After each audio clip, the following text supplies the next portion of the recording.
We go now to Connecticut Congressman Jim Himes. He's the top Democrat on the House Intelligence Committee. Good morning to you. Good morning, Margaret. I know you were recently briefed regarding those arrests in Los Angeles, Philadelphia, and New York City, and the 8 Tajik nationals with suspected links to ISIS-K. Do you know where we are in regard to understanding whether they were a cell working together, whether there were direct links? Yeah, so law enforcement, as you might expect, is making pretty good progress determining who these people were talking to, what the plans were, other people involved in the network, whether an attack was imminent, whether there were specific plans for an attack.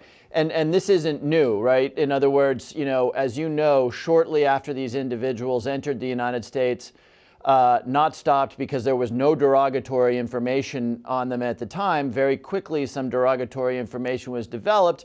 And the decision was taken to watch these guys. Now, the reason you watch these guys instead of instantly arresting them is that their behavior and their communications can really paint a very specific picture of a plot, of a conspiracy, if there is one.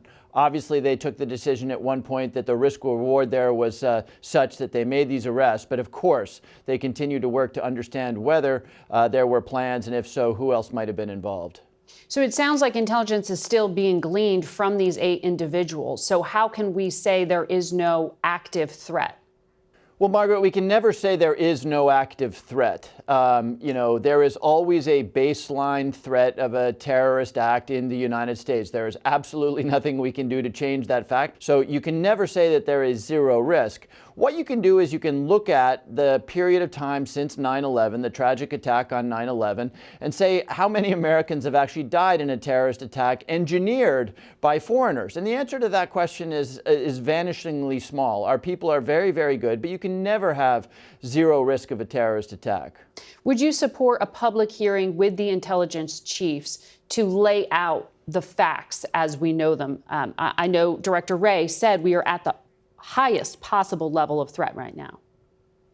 Yeah, and Margaret, look, I think it's really important for people to keep this in context. That may be true, and it's probably true because the world is a more complicated place than it was 10 years ago, in particular with the war in Israel and Gaza. We see every radical Islamic group, from the Houthis to all the Iranian-backed proxies, interested in doing things that they might not have wanted to do 10 years ago. So Director Wray may be right.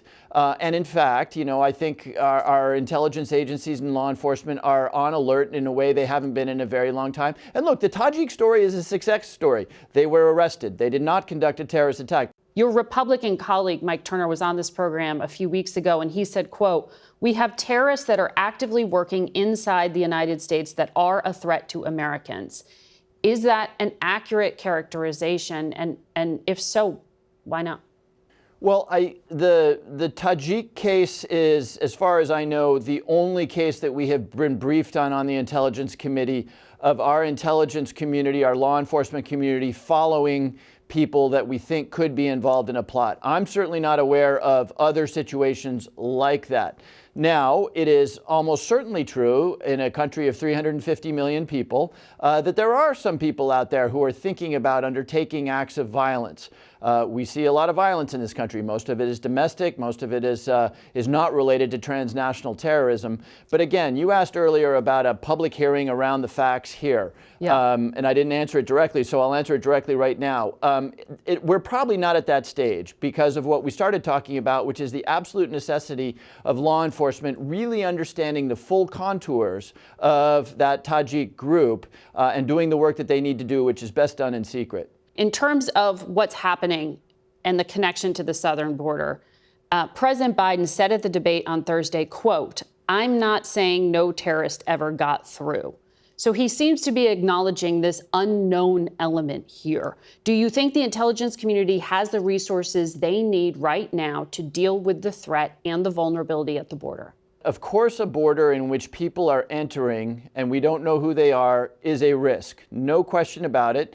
And I wish that we had seized the opportunity of the bipartisan bill negotiated by Jim Lankford and Chris Murphy, a conservative Republican and a progressive Democrat, to actually do something about that. But Donald Trump said no. He said, don't do it. I want to run on this issue. So I would have loved to have seen that get done. Sure. But again, People need to put this into context. How many Americans have died in a terrorist attack by somebody who snuck across the southern border? The answer to that question is 0. So resource allocation, should the FBI, should the CIA be laser focused on the southern border?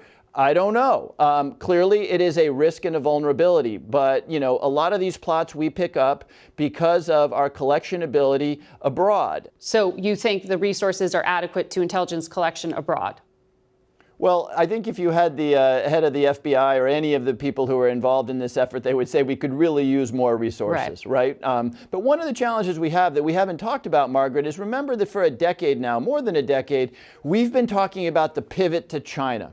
Right? China invading Taiwan is an outcome that is catastrophic in 10 different dimensions. Yeah. If we're serious about pivoting to Asia, if we're serious about supporting the Ukrainian fight against Russia, inevitably, because we don't have infinite resources, some things like counterterrorism are not going to get the full amount of resources that you would like. Before I let you go, how do you think America's foreign adversaries viewed President Biden's performance on Thursday night?